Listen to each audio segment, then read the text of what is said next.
Hello, everybody. Thank you for coming to our webinar. I'm going to give everybody a couple seconds to try and get in situated, make sure their audio is working. Um, if you are new, welcome. If you are returning, thanks for coming into all of our webinars. I know we haven't had one in a little bit, and that's because we've been kind of waiting for the SBA and the lenders to kind of sort through their things, as a lot of people's 8 weeks are coming to an end and they're trying to figure out how to deal with some of the small borrowers and all of the businesses that actually had to close during the covered period. So we're trying to wait in order to kind of get a little bit more guidance there. Looks like we still having some people coming in. I'm going to give everybody a little bit more time to make sure they have everything ready to go. If you guys do have questions, there is a new Q&A function. Previously, we had the chat, but do not use the chat this time. Try and use the Q&A function. I will be monitoring the Q&A while Chris and Adam are going to be presenting, and we will pause to kind of go over all of the relevant questions that were answered. And it's just nice being able to post them so that other people can see it, and if it's kind of, if more people are having that same kind of question, I can just answer it right then and there, or if it's a little bit more pertinent, I can bring it up to Chris and Adam. So again, if you do have a question, just try and use the Q&A function. And then towards the end of the webinar, if you want to stick around, we will have an actual question and answer where we will be able to have a dialogue with you guys. But for now, just try and stick to the chat functions if you have a question during the webinar. And it looks like it's starting to table off, and I will give it just a little bit longer, and then we'll get right into the webinar.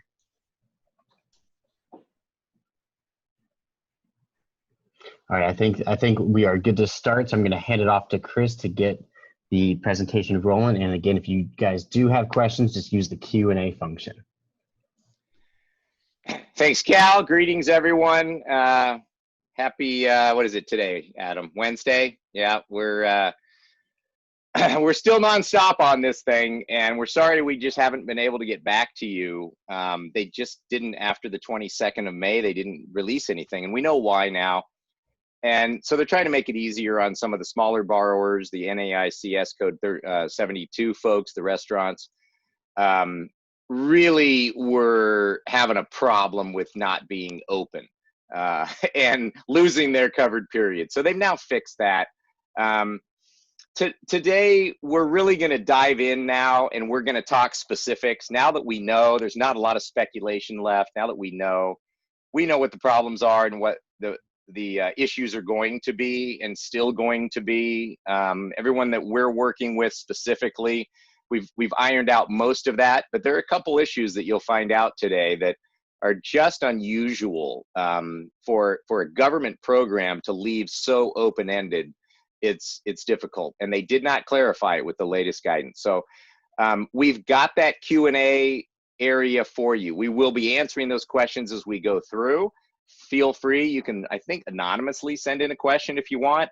We really want you to talk about your cases because other people are experiencing the same thing. So we're going to be looking at all the changes. What really did happen? What these interim final rules and these FAQs, it's hard to go in and read them. If you are, congratulations. If not, don't worry about it. We have, and we've gone back and forth with lenders now. So the rules and the calculations are pretty well set. We've got that set. What costs are eligible are set. We're going to talk about that.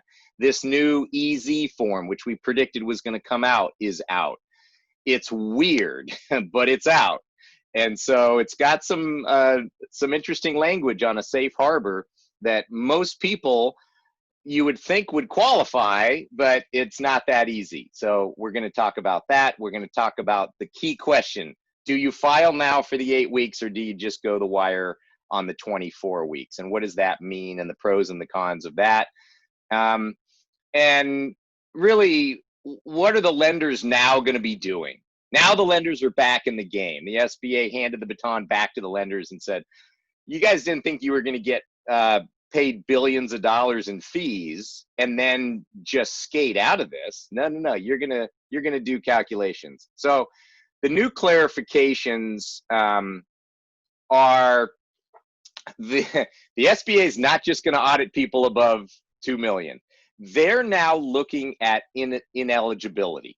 So they're going to start spot checking those 2484 forms that the lender sent in. You gave the lender the 2483 form. But they're going to start looking now, because nobody looked at anything. They just sent all the applications in $500 billion later. So now they're going to look, and they're going to spot check and ask the lender for information on whether you're eligible. I don't think I've heard anything that they're auditing numbers specifically, but they're certainly looking at that ineligibility issue. The 60% has changed. We're going to talk about that and what that means. And when I get there, I'm going to ask everybody, if you don't think you're going to spend 60% of your loan amount on payroll, we need to have a quick chat. I think everybody probably is, unless there's some new folks on here that we haven't talked to yet. Then the option to extend the 8 weeks to 24 weeks. If you got your loan after June 5th, you're stuck with the 24 weeks. But if you got it before June 5th, which most of you did, you can extend it to 24 weeks. What does that mean? And all of the intricacies we're going to go through. There's new safe harbor clauses that have now shown up. And there's really 3 full-time equivalent safe harbor items that we're going to go through and what those specifically mean. The owner's cash compensation we're now coming back to. We avoided it. The lenders avoided it. Everybody avoided it. Now we got the rules, and it's complicated and not as easy as people think, even if you're a small borrower. So, which most of you aren't, but it still applies if you have owner compensation in your loan. So we're going to look at the new caps for non-cash compensation for owners. There's 3 different definitions now, and it makes a little bit of sense, but still you have to pay attention to them. And then the lenders, and we're going to have a whole section on the lenders, and what does that really mean? So the missing components and the questions that are still out there is there are certain calculations. If you file your forgiveness application before the end of your covered period, before the end of the covered period is over, if you do the 24 weeks, how do you do that? And how do you calculate certain things? We still don't know that on the full-time equivalents. What we do know is they've clarified that you can file before the 24 weeks. It's a big question. So if you've reduced payroll more than 25%, we know what you have to do on that. If you didn't reduce payroll by 25%, that's now a very key aspect. So we're going to talk specifically on that. If there's no reduction in employees or average paid hours, is that from this point to this point, or is it an average, or how are they going to define that you did not reduce employees' hours or salary, or they didn't clarify that? So it's not this. Before, everyone thought, oh, 6/30, that's the date. And nope, that's not it anymore. They've changed the 6/30 to December 31st, and they've brought everything back to the end of the covered period. So that's changed a little bit. And as people get closer to that end of, or maybe when they've spent all their money, they're going to want to know this answer. And then what actually are they going to look at for the people above 2 million?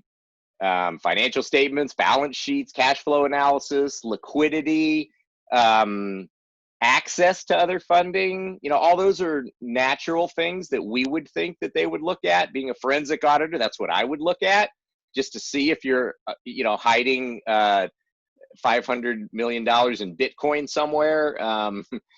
I don't know, because they haven't told me specifically, but I don't know if they are going to tell anybody. They may not tell anybody. So on the option to extend the 8 weeks to the 24 weeks, or to December 31st, which is now kind of the end of the whole program here, what does that do? So basically what it does is it gives you a lot more time to eat up your 2.5 months of payroll. So it's obvious. If you have $100,000 in monthly payroll, then you got $250,000 in a loan. Well, if you're closed, if you weren't able to hire employees and you only spent $50,000 because you were closed, you now extend it to 24 weeks. And if you get back to 100,000 a month, you know, in September or October, well, then you get your full forgiveness. You don't get to go back and get more money, but it gives you more time to get that payroll out there. The reason the 60% is important is they're not going to just let you spend 30,000 a month in rent and utilities until you get up to 250,000. You've got to spend 60% of that in that 24 weeks on payroll. And we don't have exactly the consequence and the punishment for not doing that, but unfortunately, it's a hard stop, and it almost looks like you didn't qualify at all. So that's why I say, let me know if you're not going to spend 60% on payroll. A lot of the components in the extension basically give you 100% of your eligible expenses. Remember, the calculation is eligible expenses, and then once you have eligible expenses, let's go back to the $250,000 loan. Once you have eligible expenses, now you reduce for the wages that you didn't pay someone, you know, up to 25%, you get free, and then after that you have to reduce those wages. Then you take that FTE reduction quotient, and there's all these safe harbors now that let you just put that at 100%. So for the most part, you're going to get to 100%.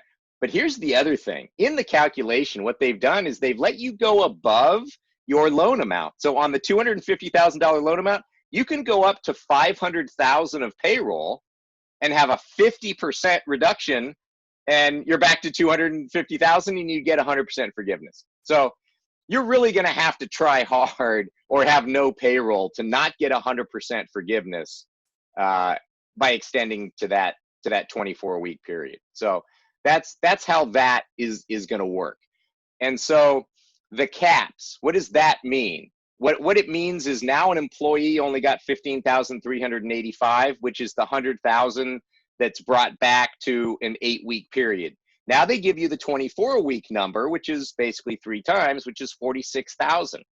So you can give some individual employee $46,000 over those 24 weeks now, and it's eligible for forgiveness. That's why it's so easy to get full forgiveness. Owners are completely different, and now they have different caps, and we'll get to that in a moment. And you know the 60% rule. So here's the issue. Here's the one main point that you're going to, and we're going to get to whether you should do 8 or 24 weeks and why. There's this clause in all of the documents that say, I'm just gonna fast forward to it. Your payroll costs up here, your payroll costs paid during this alternative payroll covered period are eligible for forgiveness. The reason we're doing the alternative payroll covered period is because it spells it out a little bit more clearly than the regular covered period, and you can use an alternative payroll covered period. But look at what they say next. Payroll costs paid during this alternative payroll covered period are eligible for forgiveness. In addition, payroll costs incurred during this alternative payroll covered period are eligible for forgiveness if paid on or before the first regular payroll date occurring after August 1st. This is kind of like a foreign language word where you put the emphasis on the last syllable or the first syllable. If you put the emphasis on, in addition, payroll costs, blah, blah, blah, blah, blah, blah, if paid on or before the first regular payroll date occurring after August 1st. Are they saying that because they're making the point that, of course, payroll costs that aren't incurred in the covered period would not qualify? Or are they saying, in addition, payroll costs incurred because they're giving you the payroll cost paid the day after you got your loan or the day after the alternative payroll covered period? That's the whole calculation as to whether most people would keep the 8 weeks and file for forgiveness, or go the whole 24 weeks. That decision right there needs to be very right. So I'll tell you what we're doing with everybody on that. And then I'm just going to go, back up to kind of show you what, the letter of the law and other things. If you need that extra payroll, if you're biweekly, that could be up to 14 days of payroll. Depends on where that alternative payroll covered period. But let's just say it's half of it. You're getting not 8 weeks, 9 weeks, if it's half of a biweekly, or if it's a full payroll for a weekly borrower. You're getting 9 weeks. You got 10 weeks for your whole loan. So if your other costs are not that high and you need that extra week or week and a half of payroll, that gets you to full forgiveness. If you don't take that, or if they don't allow that, then you could have a significant amount of money that you would get full forgiveness if you went the full 24 weeks. That's the way this whole thing is going to go for each person. We're working with a lot of different folks now and lenders on exactly how to do it. The world is against me, who I am holding firm that is not the way the SBA intended this program to work, or they would have called it a 10-week program. I thought they would have clarified it by now. They have not. I've warned everybody. I've done my job.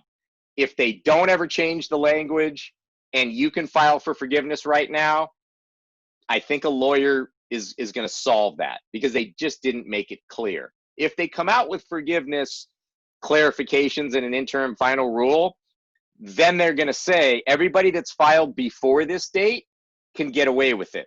But now that we've clarified it, you can't. That would be one reason for you 8-weekers to file and get it in. And that's the big, that's where the rubber's going to meet the road on all of those folks. So it's kind of up to the lender to interpret this, because once it gets to the SBA and the lender has sent it off, there has to be something that triggers the SBA to audit you if you're under 2 million. So that's the whole aspect of it right there. And if you want to read this, there's going to be a link, but it is that interim final rule published just a few days ago on June 22nd. So you can go to the home.treasury, but there's a link right there that can get you there. So in general, costs paid during the covered period for payroll purposes. Non-payroll, it's pretty simple. You just pay it in the covered period and you get it, or you pay it when payable after. But for payroll purposes, this is what you have to pay attention to. We're now filing forgiveness applications. We're working with lenders on possibly a way to help them file forgiveness applications when they can't. If the technical paid definition is if you have initiated an ACH credit transaction to send your payroll out, that's when you paid it, and that's eligible. So I think everybody gets it. You got your loan on April 20th. You had an ACH payroll on the 22nd that you went and paid for the first 2 weeks of April. That first 2 weeks of April, according to the people that say that it's eligible, you get that. And then you start your pay period going forward on April 20th for 8 weeks. So that's kind of what the definition is there. And then all of the payroll in your last pay period till the end of the 56 days or the 8 weeks, you get all that if it's paid on the immediate next following payday. So obviously everybody's going to pay it on the next payday, so you get that. That's how you get the full 8 weeks, because you're paying it outside of the covered period. Now you might see this is why they kind of came in here and made a clarification. In addition, payroll costs incurred during this alternative covered paid period are eligible if they're paid on or before the first regular payroll date occurring after August 1st in this example. So that's one of the biggest aspects out there that people are debating, they're talking about, and it's a big deal. And it makes a lot of people quiver, because it could be a difference of $50,000, $60,000, and certainly more, because some people it's hundreds of thousands of dollars. So owner's compensation. I don't even want to go into this. I mean, I'm just going to go, I'm going to go to my PDFs here and just show you what we have to go through with everybody. It's all of these items. If you're a Schedule C filer, it's only the line 31 divided by 52 times 8. That's all you get. That's a 2019 Schedule C that you had to file to be eligible. So you only get 8/52 of that. However, if you now go the full 24 weeks, you get the 20,000. You only get 2.5 times, which was the loan amount. You don't get the 45,000, and that's what they meant. If you're a 1065, you don't get your ordinary business income. It has to be the self-employment income minus the 179 deduction. That's for owner employees. Same thing for the sub S folks. You don't get anything. That's it. You have to pay yourself W-2. So that's why I'm concerned that people aren't going to get this figured out. I'm concerned that they're going to just go with their gut. If banks check it and audit it, great. But then all the self-employment income people, the 1065 and the folks that are filing their own FICA, you have to take out your 7.65%, and they only give you 92% of that.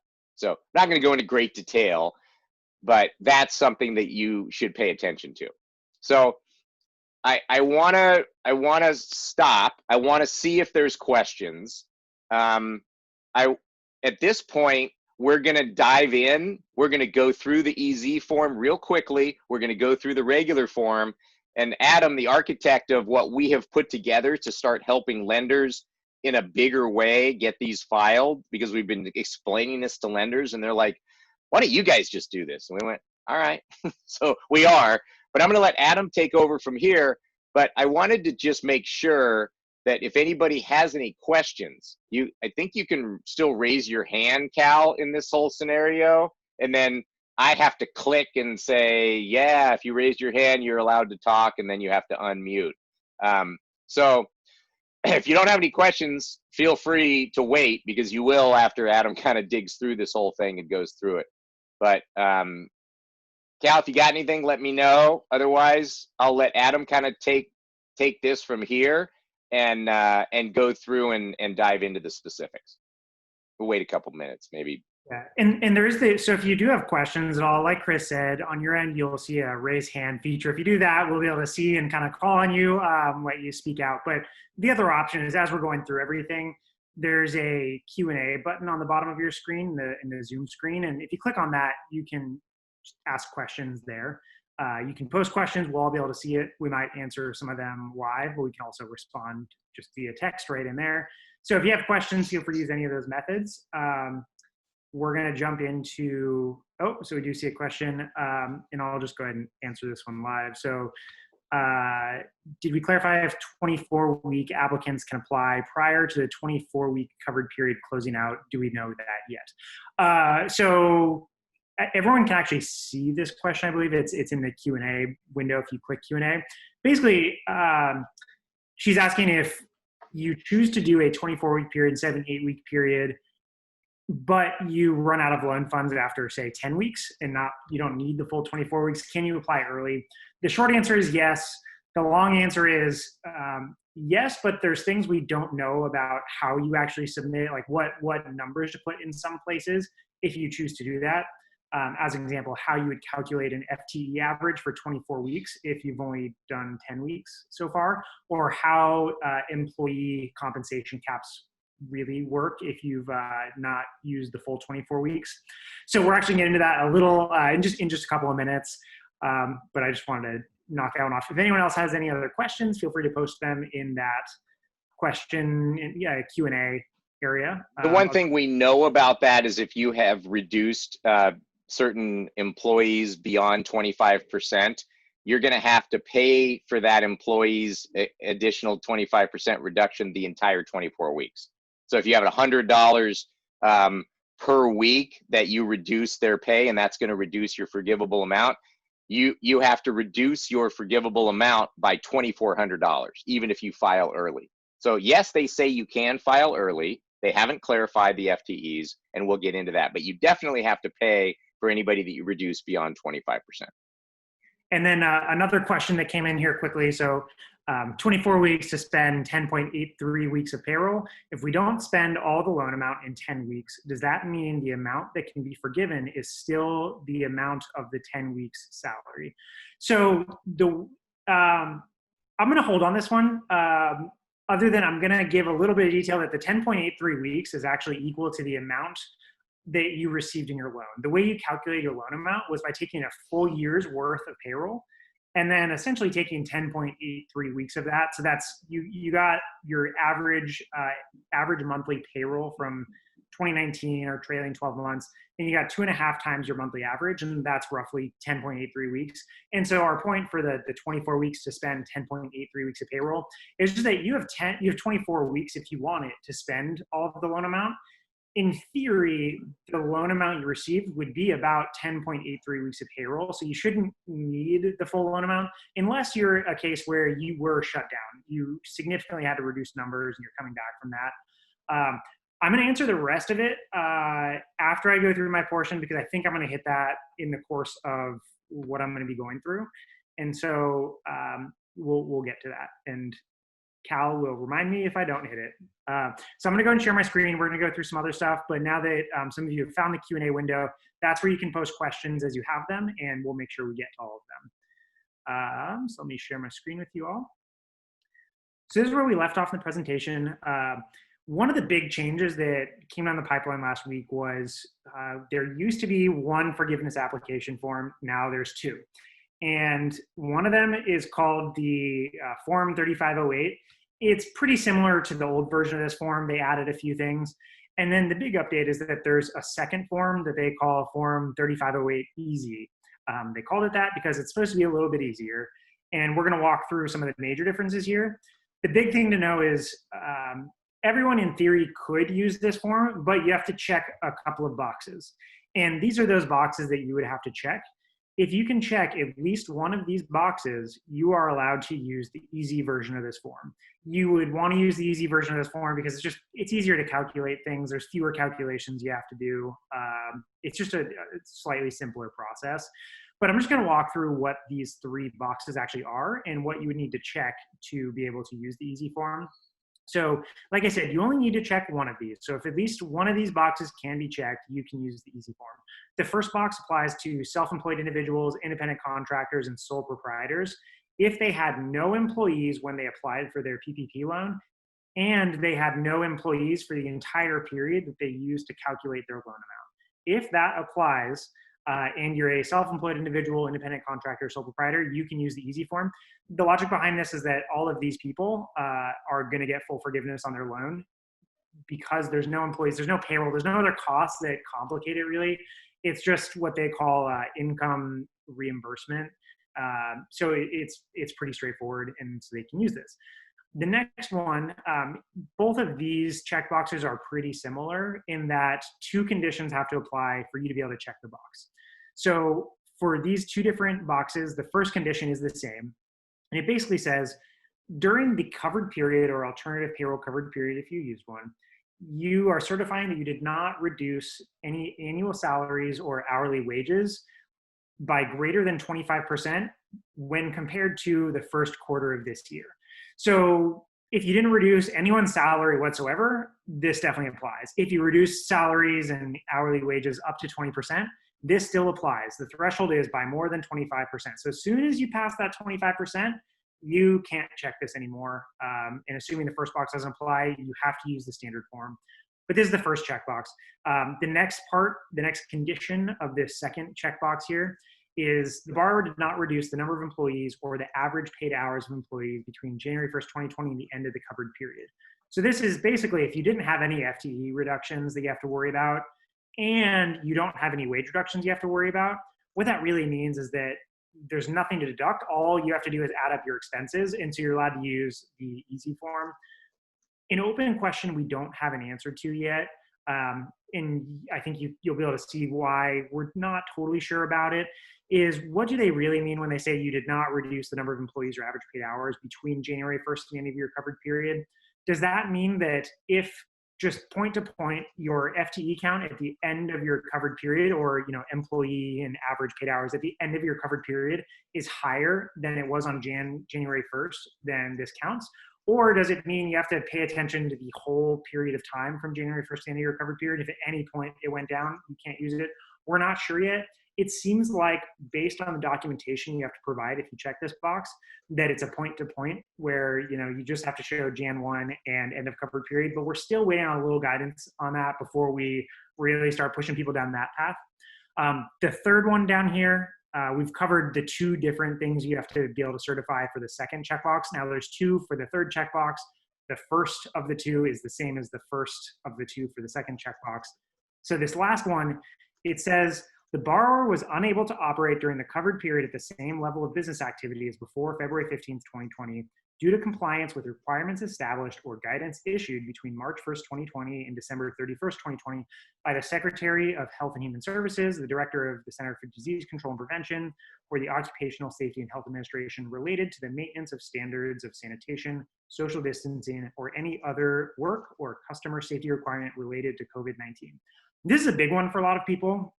A lot of you, I believe, are in Arizona, just taking a look at the attendee list. But really, across the country, businesses were forced, based on state regulations and guidance, to shut down their business. If you're a restaurant, a lot of restaurants out there had to close their doors for any dine-in for a large period of time.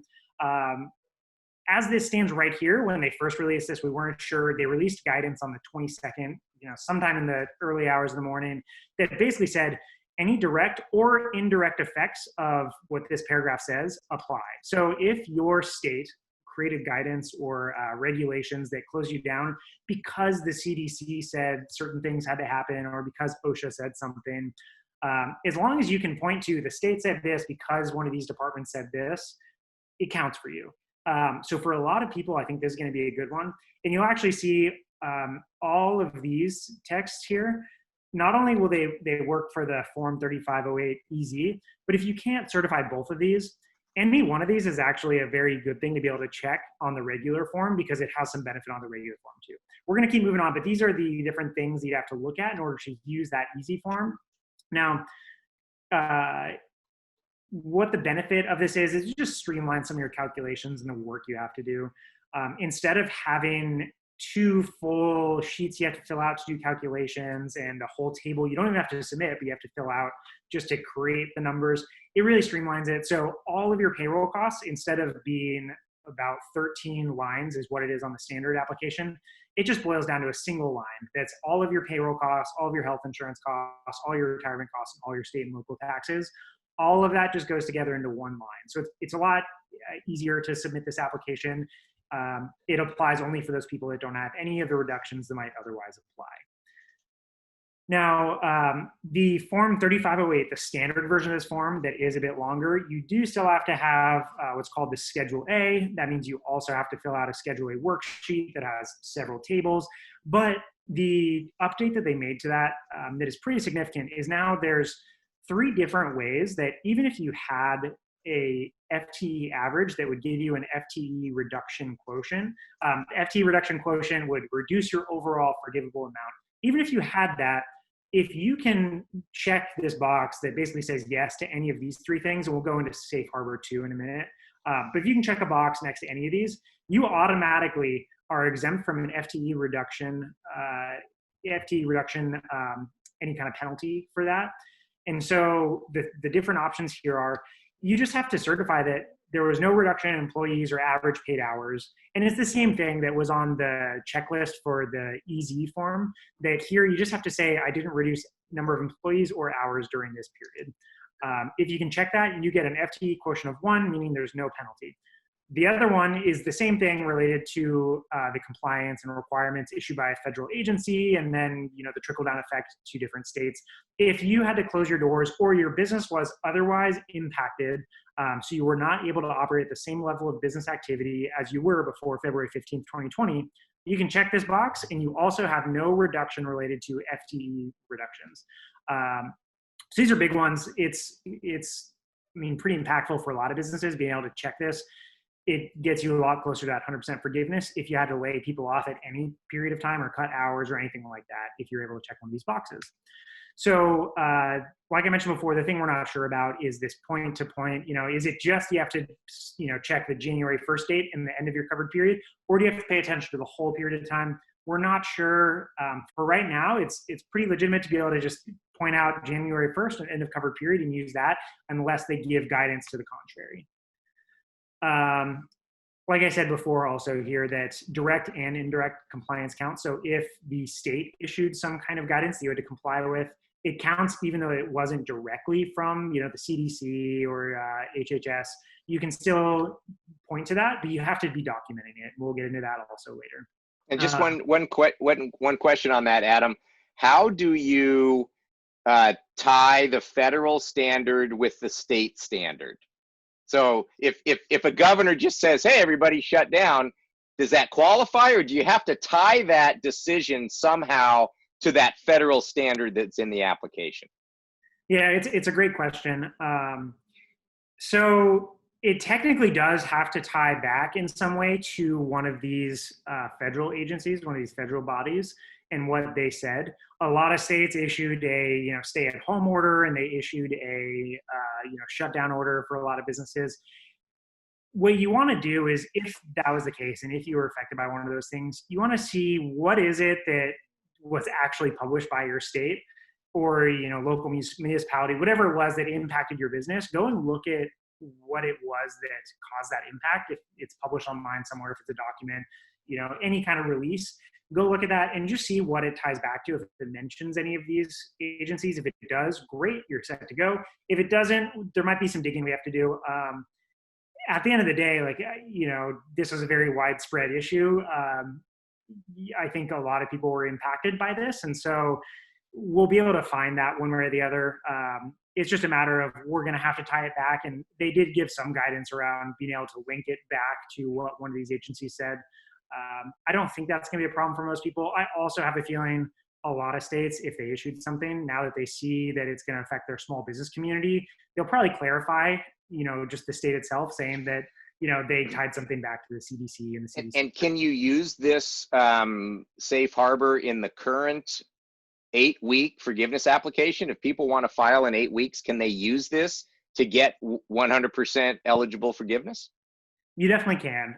The only thing, though, is if you use this saying that you were unable to operate at the same level of business activity, and you file with an 8-week period, it might raise some eyebrows, just because you're basically certifying that you were unable to operate as you would have, yet you were able to use your full loan amount in 8 weeks. Right. So you should have needed 10 weeks to use it. And so just because you can doesn't mean you should.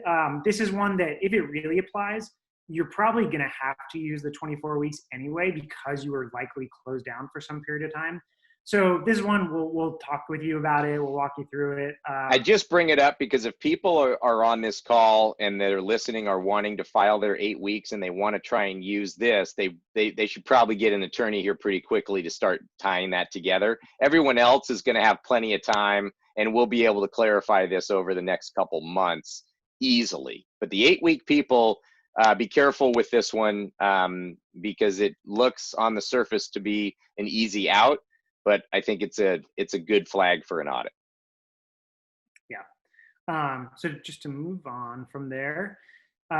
So the other safe harbor is basically the same safe harbor that applied before. If you had a reduction in full-time equivalence values, they now call it FTE reduction safe harbor 2 instead of just FTE reduction safe harbor. But the calculation is basically, you calculate your FTE average from February 15th through April 26th. Then you calculate your FTE total for the pay period that includes February 15th. And then you calculate your FTE total. And this is a little bit weird here. So either the earlier of December 31st or the date the application is submitted.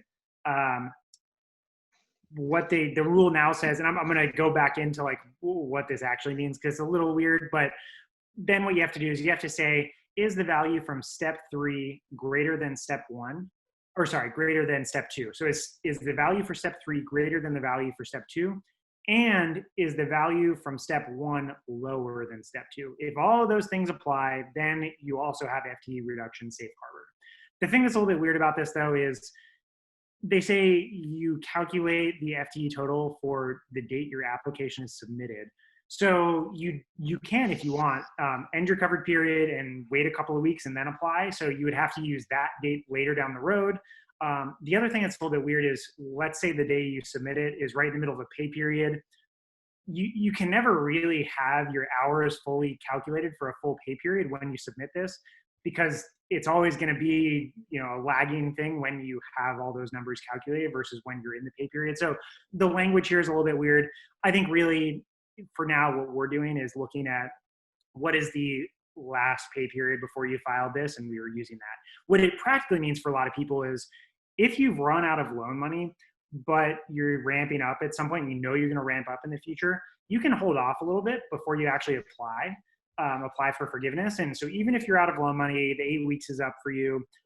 You can wait until you've ramped back up on FTEs and potentially use this, as long as your average from February 15th to April 26th is lower than your FTE total for the pay period that includes February 15th.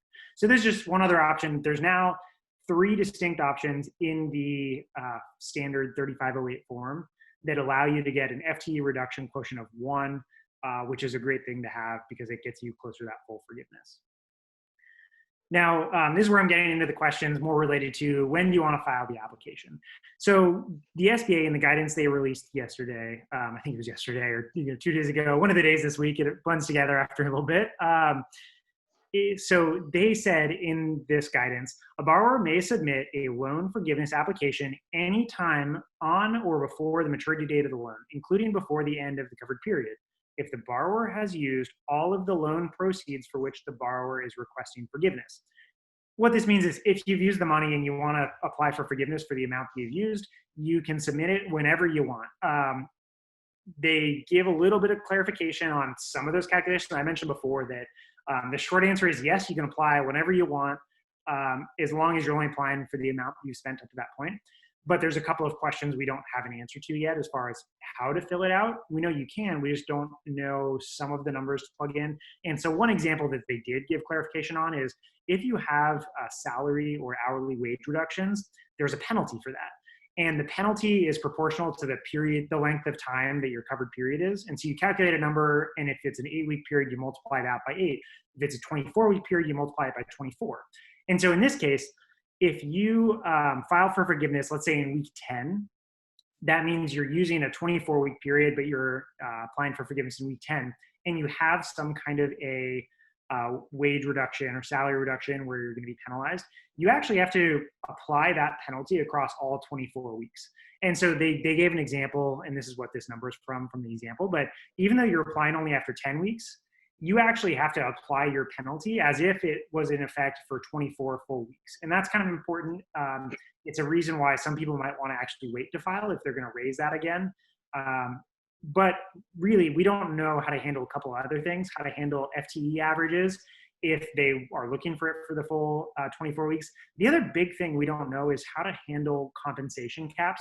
They said if you're using an 8-week period, each employee can earn at most $15,385 for forgivable expenses.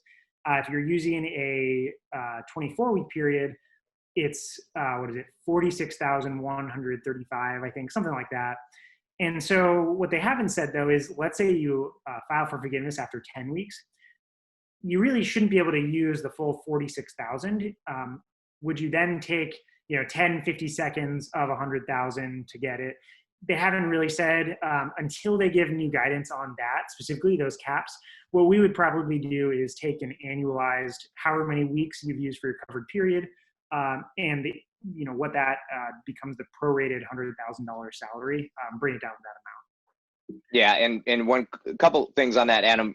Illegally, we would point people to the fact that in the original CARES Act language, it says anytime you're going to be doing calculations, then you need to annualize it to $100,000 per year as necessary, period. So since they didn't clarify this, we would say as necessary, and we would do the 10 divided by 52.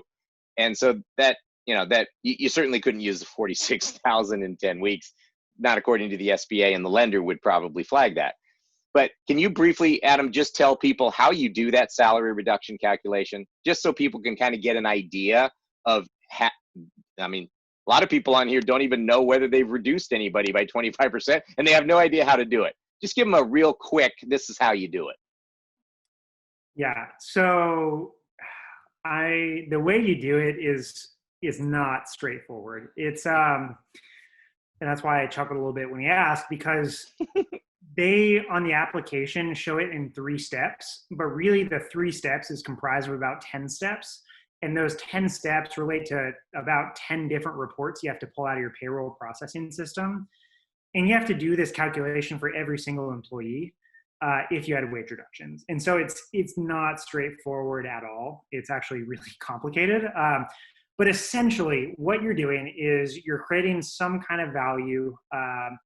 You're looking at, if you reduce someone's, we'll just use hourly wage as an example because it's easier to come up with those numbers. So let's say that someone was making $20 an hour working their job for the first quarter of this year. During the covered period, if their hourly wage was reduced by greater than 25%, so $15 per hour would be the threshold. Let's say you brought it down to $12 an hour. What you have to do is you have to say, okay, so the baseline, the 25% baseline would be $15. They were being paid $12 an hour. So the differential there is $3 per hour. Then you have to take that $3 and say, okay, so $3 times 40 hours per week, that gives us $120 per week. That's our penalty. And then if you're using the 24-week period, you would take that $120 and you would multiply it by 24. And so you can see that, a $3 decrease that's too far could be actually a very substantial amount that is reduced from your covered period if it's applied to too many employees. So that's the idea, is you're creating some kind of number that represents how much less, how much under that 25% threshold they were making, each employee is being compensated, and then you apply it for the full covered period. And you did say what it's compared to, but maybe emphasize it. It's compared to the first quarter's wages. So it's the covered period wages, let's just say it's an average per week against the first quarter. You don't have to go back to 2019. It's actually what they were paid in the first quarter, right? Yes, exactly. Yeah. So that's what you need to do. Did you pay anybody less than a 25% reduction in the covered period as compared to January, February, and March, the average of January, February, and March? That's really the calculation. The reason we bring that up is because that's now a tie, as Adam is saying, to all these safe harbors. But if anybody had, and I'm probably jumping ahead, are you going to get to that, Adam, as to which people qualify and which people don't? For the any pay period in 2019, is that in here? Yeah, no, it's not. But yeah, so if you paid anybody that had that reduction against the first quarter, if you paid them in any pay period in 2019 more than the annualized $100,000, then it doesn't matter. The SBA throws them out because they're throwing those people to Table 2, and Table 2 doesn't have it. So if you read the actual language in this salary reduction, it says an employee is actually defined as somebody who did not have more than $100,000 of salary paid to them in 2019 in any pay period. And so that's a big one, because if you paid everybody a bonus and you paid a weekly $1,900, which is the cap for a weekly person in 2019, and you gave everybody a $1,500 bonus on the last pay period of 2019, you're in, because everybody is not eligible for the salary reduction. That's a big deal. So if you get stuck in this salary reduction deal, you need to take a look at that. Sorry, I just wanted to clarify that, because this is the most confusing situation. There's really like 10 calculations for it. And I guarantee you call your lender and ask them, and they'll say, I have no idea. I have no idea what you're talking about. Because they don't have to. See it, feel free to reach out to us. We can talk to you about it. We have a whole calculator put together that'll calculate all that for you. But it is a tricky calculation for those of you that have to do it. Like Chris said, if an employee of yours during any single pay period of 2019 made above that annualized $100,000, so if you're weekly, it's about $1,923. If you're biweekly, it's $3,846 and change. If they're above that threshold, then you don't have to do this for them. But for all the people below that, you need to be able to support that you didn't reduce their salary hourly wage. Gonna keep cruising through. I got all the dense stuff to go through with everyone, so that's fun. Going back to when you might want to file, we kind of already went over some of this, but basically once all your loan proceeds that you want to apply for forgiveness for have been used, you can then apply for forgiveness. For a lot of people, that'll be once they're out of money, they apply for forgiveness. How do you handle the FTE average across the 24-week period? We're not sure yet because they haven't really told us. These are some of the open questions. How to do the employee cap, we're not sure yet because they haven't told us. We have kind of our own guesses we would apply and based on the language what we would do, but they might come out with different interpretations. And what are the pros and cons of some of these different filing dates? Why might someone, file now versus file later? Just to hit some of the highlights. If you file early, you might want to do it if you've used all your funds and just be done with the program. Don't be held captive by the SBA waiting to give guidance all the time and things like that. Get the loan off your books. It's a great reason if you've used the loan funds, just finish off and apply early. We've talked to people that are planning on doing layoffs. A great reason to apply early is if you have some layoffs that you really think you're going to have to do, and you've used your loan money, you really might as well apply for your forgiveness now, because whatever your FTE average is when you apply is what really goes in the application. And you have to list on the application the number of employees you had when you filed the application. So you want that really to be high within reason, so you're not raising questions, raising red flags. So that's just another reason that if you're planning on doing layoffs, you're better off if you use the amount you want to apply for forgiveness, go ahead and apply. And then another thing, I don't love this as a reason to do it, but what we've seen from past SBA guidance is if they release some kind of clarification to people on what they need to do for calculations or how to do certain things, they basically grandfathered in anyone that had already applied. We saw this a lot in the loan amount when you were applying for your loan.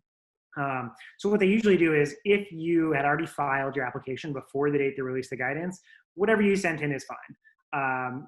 If you haven't, you now have to follow the new rules. So for some people, the lack of clarity in the current guidance can almost work in their favor. And if that's the case, and you're good with the amount you've spent and are eligible for forgiveness, you might as well apply in case they change some rules later. And then some other good reasons why you might want to wait to apply. Overall, like we said, you'll have more eligible expenses the longer you wait. You'll have a better understanding of what the audit process looks like. When people send in the first forgiveness applications, we don't really know how is it going to be audited. What is the SBA going to do? There's a whole process around what the lender looks at, what the SBA looks at. We don't know what that looks like yet because we're so early in this, and really not many people have submitted these forgiveness applications yet. So the longer you wait, the more you know about what that process is going to look like.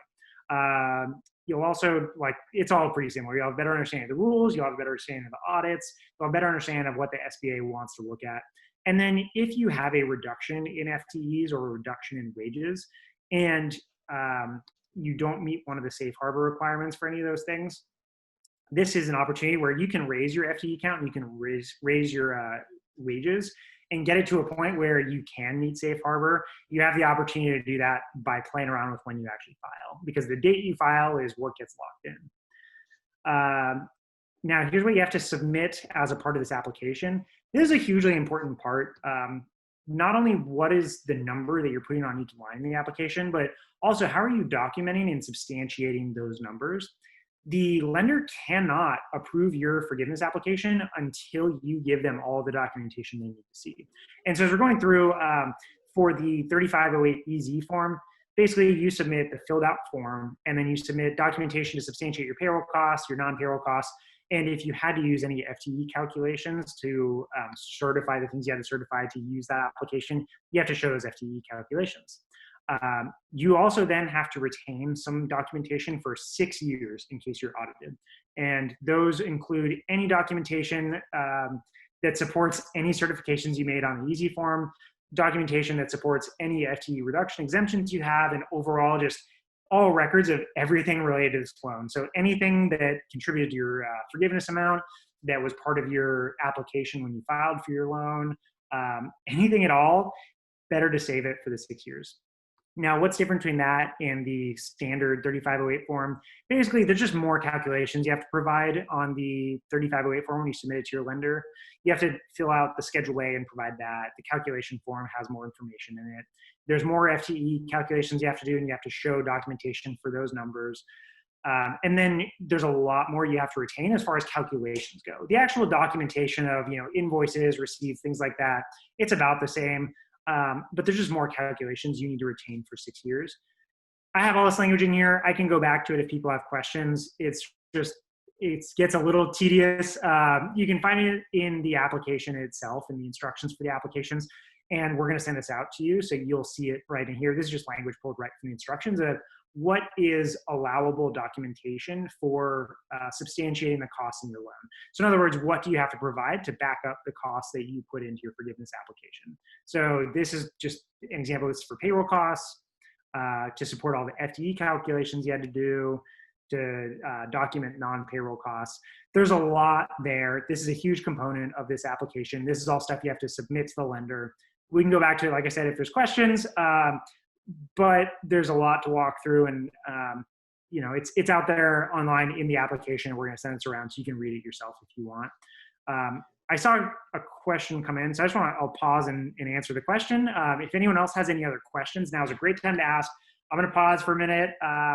Chris is going to take it over from here and just finish off on what does the lender review and SBA review actually look like, and then we'll wrap up. But I've got one question to answer here, and then feel free, if you do have a question right now, send it in and we'll get to it before we move on. And so the question we see here is the total 941 for 2019 and Q1 2020 that we had to submit to calculate the loan amount included a lot of part-time people in 2019, which we don't have in 2020. So our payroll for 2020 is much less for a 8-week period than the loan amount sent, even if you're doing the 60-40 split of payroll to non-payroll expenses.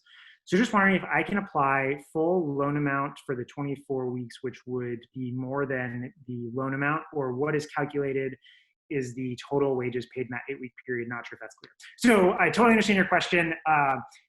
And the way this all works, basically to reiterate your question, and feel free to correct me with another question if I'm wrong in what you're trying to ask, is you are not going to be able to spend your full loan amount in 8 weeks.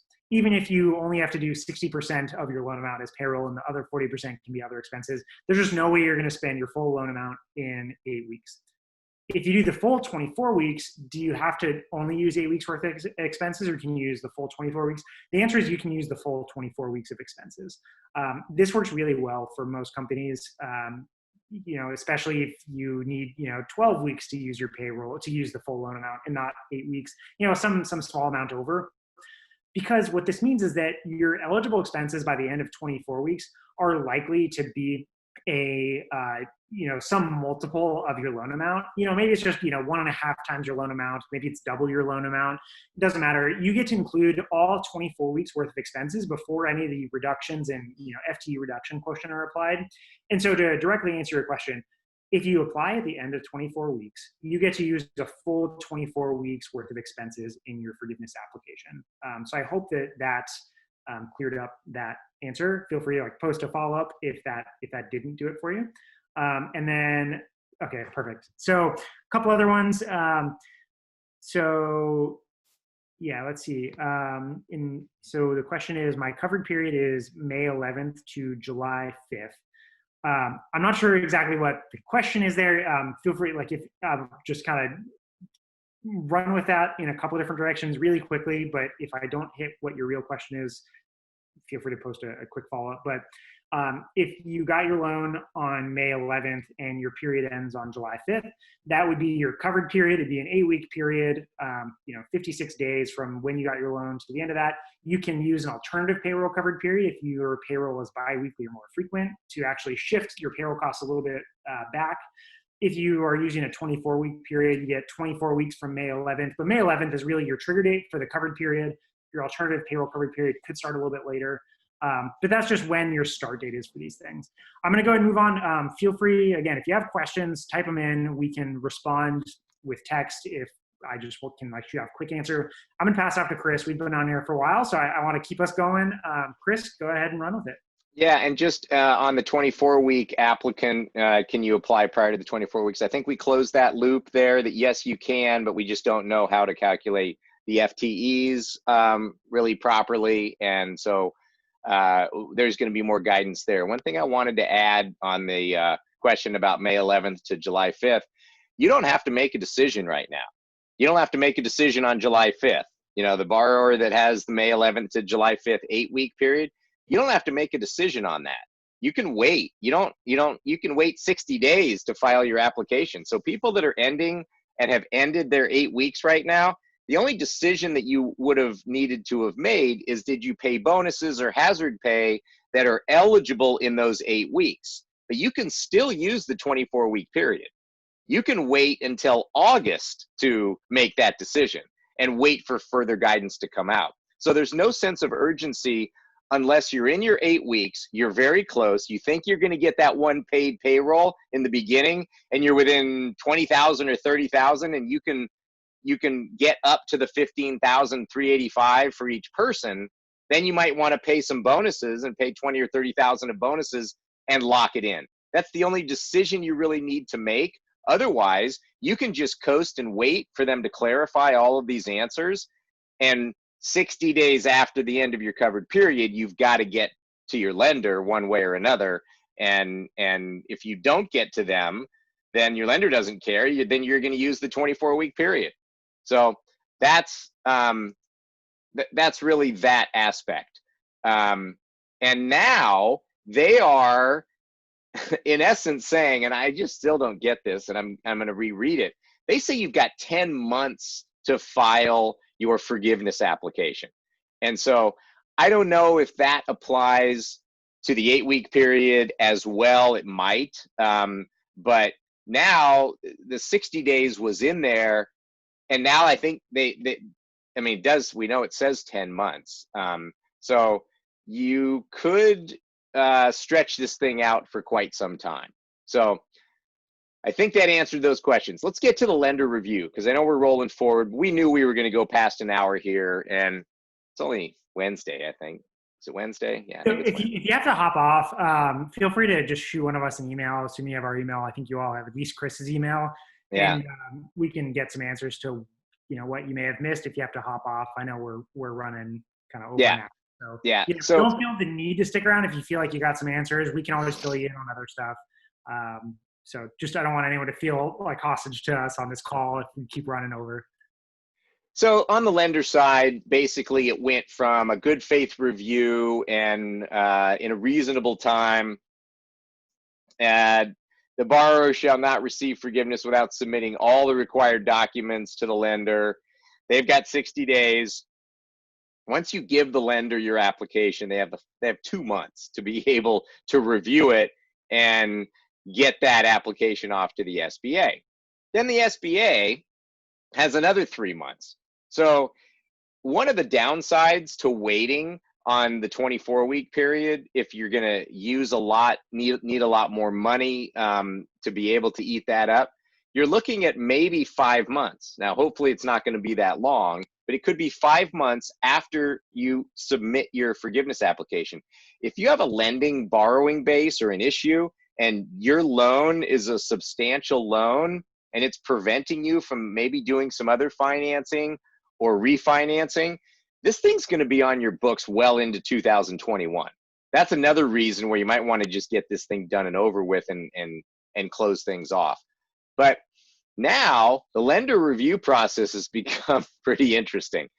They have to confirm receipt of all of your certifications, and now don't take those lightly because there are some interesting ones in there.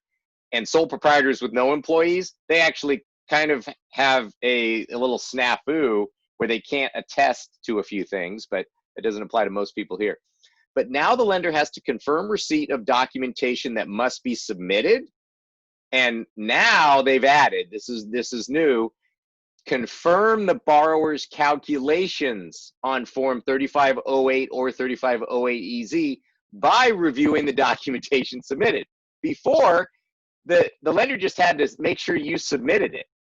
And then people thought that no one was going to be audited under 2 million. So I'm just going to submit a bunch of garbage to my lender. Not you guys, of course, but some people were thinking they could just submit anything. The lender confirmed receipt, sent it off to the SBA. Nobody's going to look at it. I win.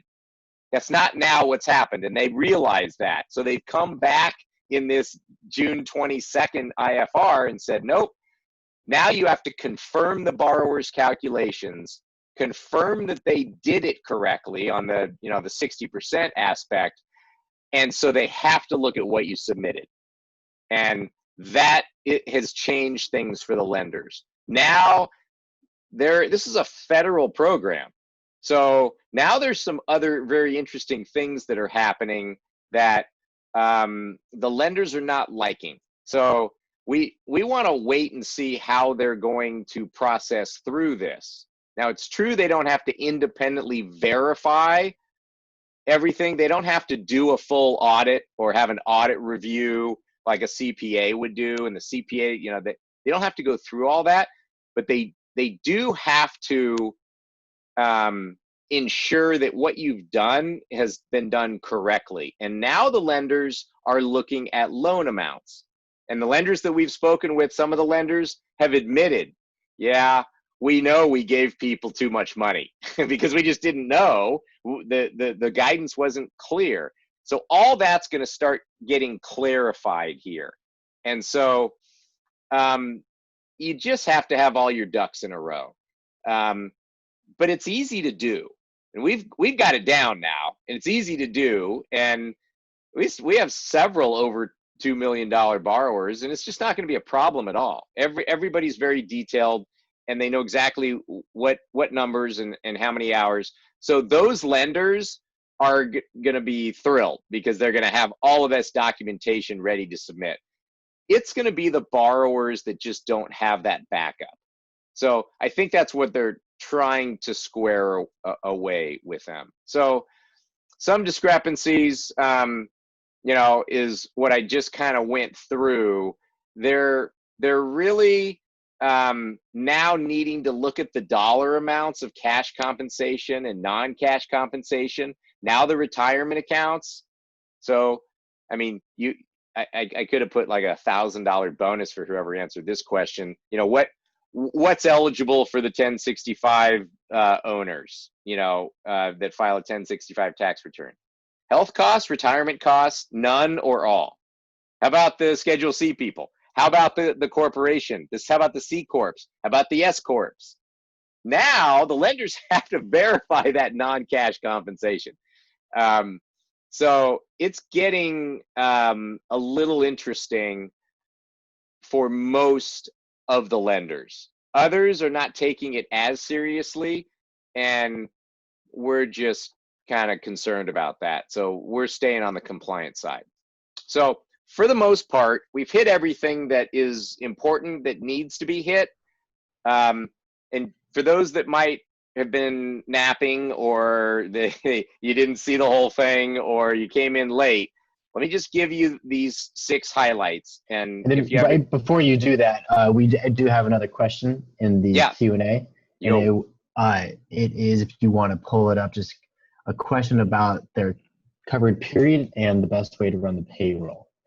And I did actually just respond to that with a typed answer. Okay. Right as you started saying that, but the question was basically confirming that you can pay your last payroll outside your covered period or alternative payroll covered period, and that'll be included and be fine. The answer is yes.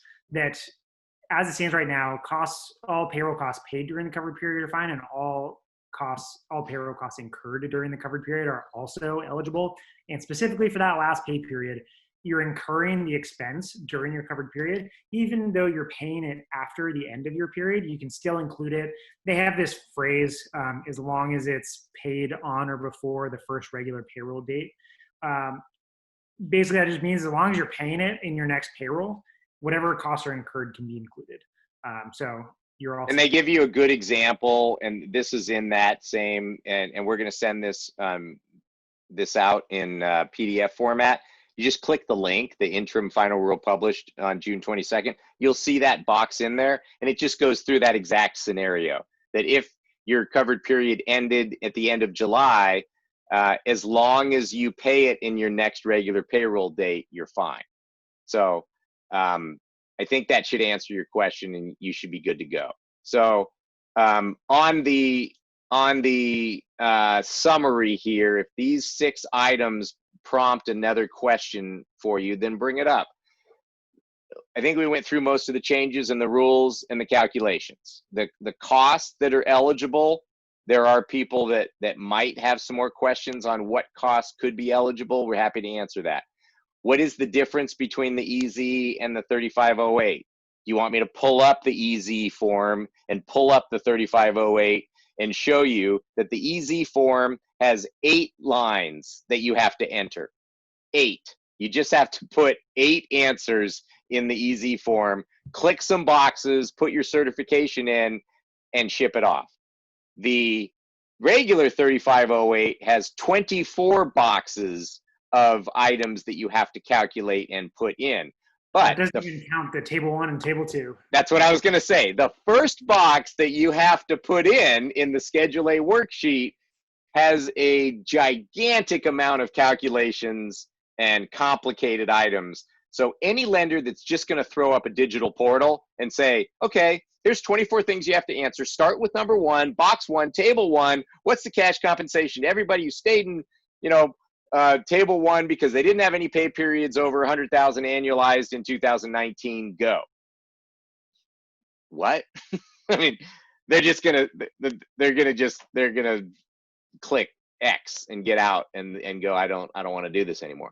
So that's the big difference between the EZ form and the 3508. That's why people are going to be trying to take that safe harbor. When to file for forgiveness, that is the main question right now. And Adam went through all those. There's some really good reasons as to why you want to get in, get out, file your forgiveness, unless you need all that extra time for significant forgiveness, and you don't mind some of the changes that are forthcoming, then the 24-week period is probably going to be good for you. The different filing dates are still gonna get some guidance, and if they make it easier for the 24-week people to file early and it doesn't hurt folks, I think a lot of people will just wait. But as you know, you don't have to make that decision. You just don't. You can just sit and wait, and eventually they'll clarify certain things, and if they don't, then you file your best shot. And then the lender review process is a bit more than I went through, but we're kind of running out of time. So those are the key items. Just to let you know, we have the entire process mapped out, and we're actually going through some things with lenders, and we're going to be in constant contact for the next 2 to 3 weeks with these lenders, because they're trying to just get through this like everybody else. And they're supposed to be the referees, but they didn't write the rules. They didn't go to referee school on PPP loans. So they're needing some help. We're getting them as much help as we can, and providing all of their borrowers an opportunity to just get up to speed on it. So thanks for, sticking it out. Thanks for,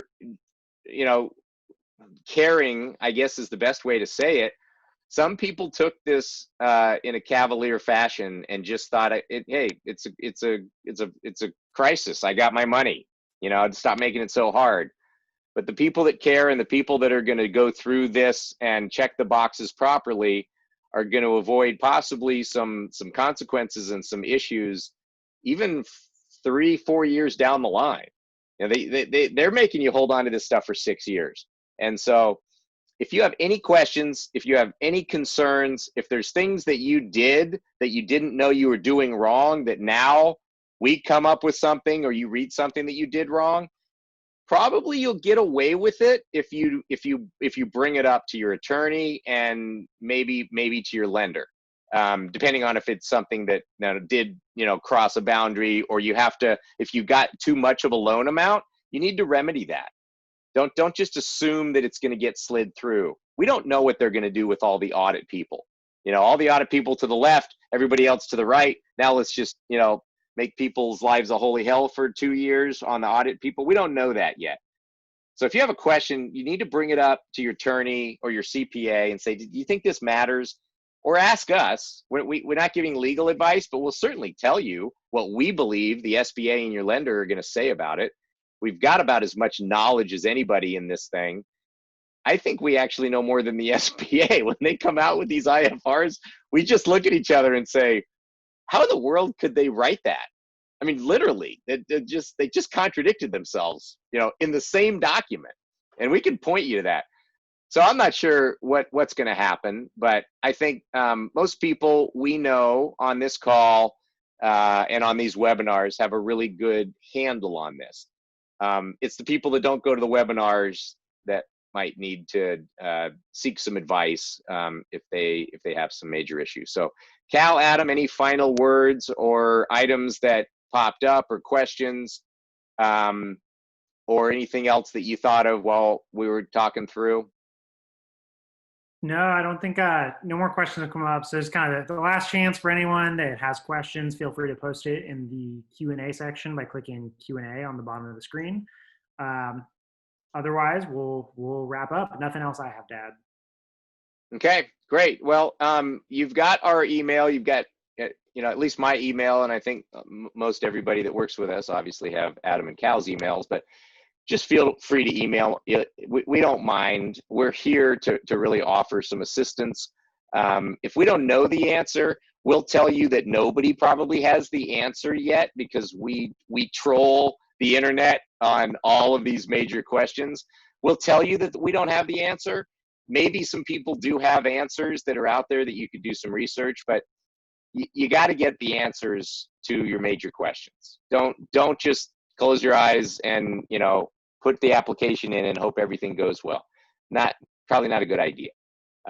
Anyway, thanks. Have a wonderful rest of the week. We will be back within probably 7 to 10 days. I think there'll be some guidance that'll make some things a little more clear, and we'll invite you, and we'll send a copy of this on PDF to you, and you should have it probably by the end of the night. So have a great week, everybody.